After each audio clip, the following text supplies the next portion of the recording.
আমাদের গ্রামে একটা ছেলে আইসি ওর একটু 5-6 কাঠা জমি আছে, ওর নাড়া পোড়ানোর জন্য আগুন দিল। আগুন দেওয়ার পরে ওর জমি ঠেকাতে পারি না, আগুন মাঠ যখন ছড়ি গেল ও পালি চলি গেল। আইসা আমাকে বলছে, বাপ কি করবো? তাহলে তো কিছুই তো এই মতো করার নেই, এখন কি করবি? আমি কথা বলার শেষে ও মোটর সাইকেল দিয়ে পালি চলে গেছে। এখানে প্রায় 100 বিঘা জমির মতো পুড়ি শেষ হয়ে গেছে, এবং এই জমিগুলা কেউ ভাগে নিছে, কেউ লিজ নিছে, বিভিন্ন প্রকার প্রসেসে মানুষরা জমিগুলা চাষবাস করেছে।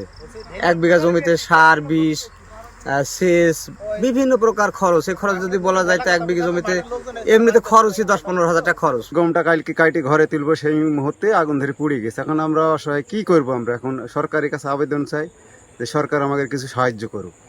এবারে ফলন কাটা ভুই 1 মন করে হচ্ছে।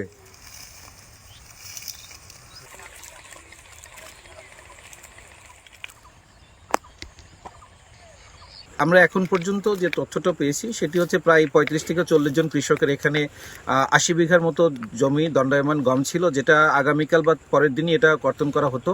সেই জমিগুলো ক্ষতিগ্রস্ত হয়েছে। তো আমাদের পক্ষ থেকে আমরা আমাদের ঊর্ধ্বতন কর্তৃপক্ষকে বিষয়টি অবহিত করেছি। তো আমাদের এই মুহূর্তে আমি যদি বলি যে কৃষককে কী ধরনের সুযোগ সুবিধা দেওয়া যাবে, আমি বলবো যে যারা আগামীতে আউশ ধান করতে চান, আমাদের এই মুহূর্তে কৃষি অফিসে প্রণোদনা হিসেবে আউশ ধান রয়েছে, আমরা তালিকা করছি। তো যে সকল জমিতে আউশ ধান করতে আগ্রহী আছেন সেই সকল কৃষককে আমরা অনুরোধ করব তারা যেন আমাদের সাথে যোগাযোগ করেন। আচ্ছা, এটি একটা আসলে দুর্ঘটনা, আমরা আসলে ঊর্ধ্বতন কর্তৃপক্ষকে জানিয়েছি, বাকি বিষয়টা হয়তোবা সেখান থেকে নির্ধারিত হবে।